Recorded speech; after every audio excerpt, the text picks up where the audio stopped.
Representing the 26 to 27 foot class in the center console category, the Stuart Boatworks 27 has an overall length of 27 feet, a beam of 8 feet 8 inches, and a max horsepower rating of 600. Designed for serious offshore fishing, she has a draft of 18 inches, a dead rise of 18 degrees, a dry weight of approximately 6,000 pounds, and a fuel capacity of 140 gallons. Now, let's hear more from our hosts, Dave East and Rick Riles. Okay, this is the Stuart Boatworks 27, and when I look at this boat, the only thing I can think of is Back to the Future. And what I mean by that is the roots of this hull design go way back, over 30 years. It's a tried and true hull design, but what they've done, they've brought it into the future with present technology on construction materials, and they've made some enhancements in the actual shear, the height of the boat. They've really made it better than it ever has been, and the boat's got a killer heritage. Well, it does, and there's a reason why it has a killer heritage. It rides like a champ, okay? This boat came, where you see a lot of these are in the Bahamas. And in the Bahamas, Dave, boats aren't toys. They're your primary means of transportation. What does that mean? They have to handle all kinds of conditions and do it well. She doesn't draw too much water. She handles a big sea well. Everything about this boat is simplistic and effective. And you know what? It's got everything you need to take this boat out and be a serious fishing boat, family boat, whatever you want to use it for, but it doesn't have a lot of stuff you don't need. So let's get inside and we'll talk a little bit more about that.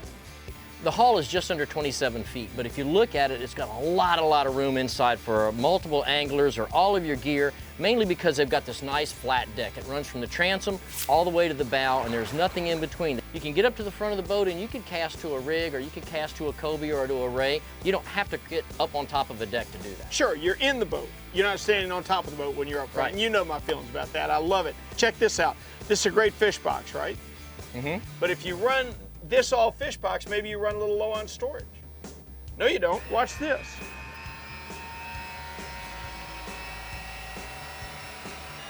Just the flip of a switch, my boy, all the room you'll ever need. Normally, all this area below deck here is dead space. They used it efficiently. Well, there are two live wells in this boat. One's in the back, they're built into the leaner, which is pretty typical in a center console this size. They built another live well up here in the front, under the front seat of the console. Let's say we're fishing up here at the bow. You can transfer some of your baits up here while you're fishing, and then you don't have to run up and back all day. But keep in mind, this is insulated, so it doesn't have to be a live well. That can be your drink cooler. Speaking of simply beautiful, come on back to this console, let me show you something. Tell you what, you look at this dash, it is just what I'm talking about being simply beautiful. Look how well everything fits together. And check out where they installed the radio, where they put the engine controls. It's just the way you see it done on yacht quality consoles. Well, not only that, if you look inside the console and you look at the quality of the wiring itself, when the wiring is laid out like that, you know exactly where every wire is going, you know what that wire is for. If you have an issue, and if you're going to have an issue, it's going to be out there. It's easy to track it down, it's easy to fix. You can control all the boat's functions from your multi-function displays. These switches here, they control all my pumps, they control everything in the boat, all the systems, and you don't have to look around for a switch. But being a pilot, I like redundancy, right? They've got regular switches down here. So if you're in your GPS screen, or let's just say you have an issue with your display, I like the redundancy of good old-fashioned switches. That's a great safety feature to have too. Well, this 27-foot boat's got a nice big console, side entry door. You can easily get down in there and use the head, or you can store a lot of stuff, get out of the weather. But what they've been able to do is keep a really nice sized cockpit. I tell you what, well, you know how much I love this live well. Best live well design there is, and I'll tell you why. It's round, it pumps a lot of water, plenty of gallons per hour going through it, but more importantly, I'm always going to prefer a live well that's above the deck. Not only is it easier to get to your bait, boy, the ultimate disaster would be for a fitting to fail below deck. You ever think about that? And you're a whole lot safer with your live wells up here, where you know right away if you've got a problem. Back to their simplistic design, look at their rear bench seat. Flip it up when you need it, fold it down when it's out of the way. The backrest is removable. Making a long run, it's a great place to sit and rig baits. If you're bringing the family, it's a great place to sit.